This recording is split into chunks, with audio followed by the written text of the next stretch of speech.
Assalamualaikum warahmatullahi wabarakatuh. Perkenalkan, nama saya Dr. Putri dari Institut Agama Islam Sumatera Barat Pariaman dengan NIM 2305203. Di dalam video kali ini, saya akan meringkas jurnal dari Mahmud Heriman dan Mahmudi dengan judul Keutamaan Membaca Al-Quran menurut Al-Quran dan Hadis.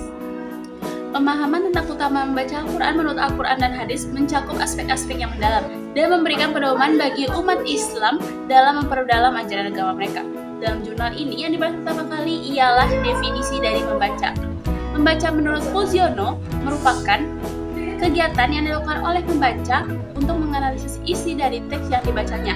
Sedangkan menurut Syafi'i, ada dua aktivitas proses yang berbeda dalam aktivitas membaca.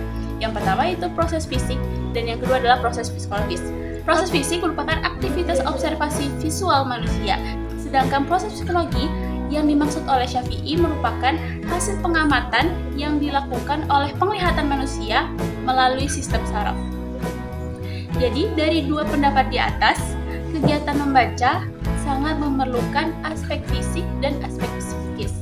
Oleh karena itu, kegiatan membaca bermanfaat bagi proses berpikir untuk memahami gagasan-gagasan yang didapat dari isi teks yang dibaca. Yang kedua ada Al-Quran. Al-Quran secara harfiah berarti bacaan sempurna. Ialah kitab suci umat Islam yang diturunkan kepada Nabi Muhammad SAW dalam berbentuk wahyu. Dalam arti lain, Al-Quran ialah kalam Allah SWT yang merupakan mukjizat terbesar. Jika kita membaca dan memahami isi dari Al-Quran, yang mana dimulai dari surat Al-Fatihah dan ditutup dengan surat An-Nas, itu merupakan ibadah. Yang ketiga ada hadis. Hadis secara bahasa Arab yaitu hadasa, hadsan, yahdusu, hadisan, yang berarti bermacam-macam.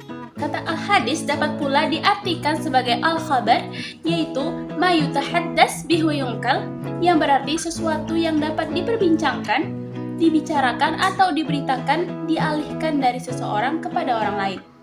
Pengertian hadis dari segi bahasa ditekankan kepada berita, sedangkan menurut terminologi para ahli memberikan definisi yang berbeda-beda. Hal ini disebabkan oleh perbedaan cara pandang mereka masing-masing. Sebagian ahli atau muhaddisin berpendapat bahwasanya pengertian hadis mencakup pengertian lebih luas, tidak terbatas pada apa yang disandarkan kepada Nabi Muhammad SAW atau hadis marfu', melainkan juga disandarkan kepada para sahabat Nabi atau hadis mauquf dan tabi'in yang disebut dengan hadis marfu'.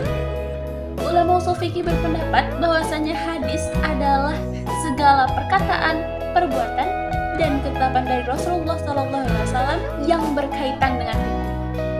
Sementara itu, ulama ahli fikih mengidentifikasikan hadis sebagai sunnah.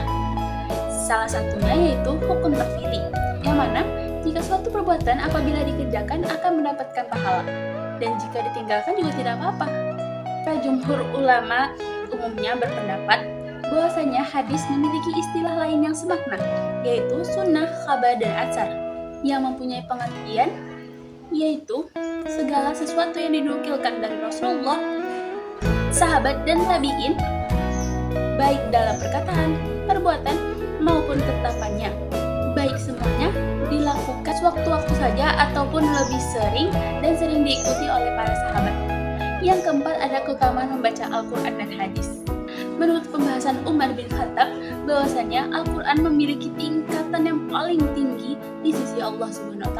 Dalam hadis riwayat Muslim 1934, menurut riwayat Khattab, Nabi SAW bersabda, sesungguhnya Allah meninggikan derajat dan mampu menurunkan derajat seseorang melalui kitab ini. Terdapat 5 keutamaan membaca Al-Quran. Yang pertama yaitu Al-Quran akan menjadi syafaat dan penolong di hari kiamat kelak bagi siapa yang membacanya. Yang kedua, siapapun yang mempelajari dan memperdalam Al-Quran, maka itu adalah sebaik-baik manusia. Yang ketiga, siapapun yang mahir dalam membaca Al-Quran, maka ia akan bersama para malaikat. Yang keempat, jika kita masih terbata-bata dalam membaca Al-Quran namun mampu menghatapkannya, jangan bersedih. Allah akan memberikan 2 pahala baginya. Yang kelima, Al-Quran mampu meninggikan derajat kita di sisi Allah SWT. Dalam hadis lain dikatakan bahwasanya manfaat membaca Al-Quran yaitu Allah akan memberi salam, rahmat, dan pujian bagi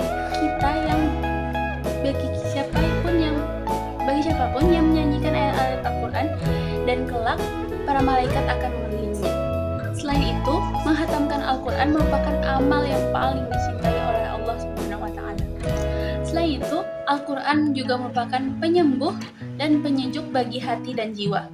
Yang mana jika kita membaca Al-Quran dengan khusyuk, maka kita akan mendapatkan rahmat serta ketenangan hati setelah membacanya. Baiklah, itulah ringkasan saya dari jurnal Muhammad Heriman dan Mahmudi dengan judul Kota Membaca Al-Quran Menurut Al-Quran dan Hadis. Jika ada salah kata, saya mohon maaf. Saya akhiri dengan wabillahi taufiq wal hidayah. Wassalamualaikum warahmatullahi wabarakatuh.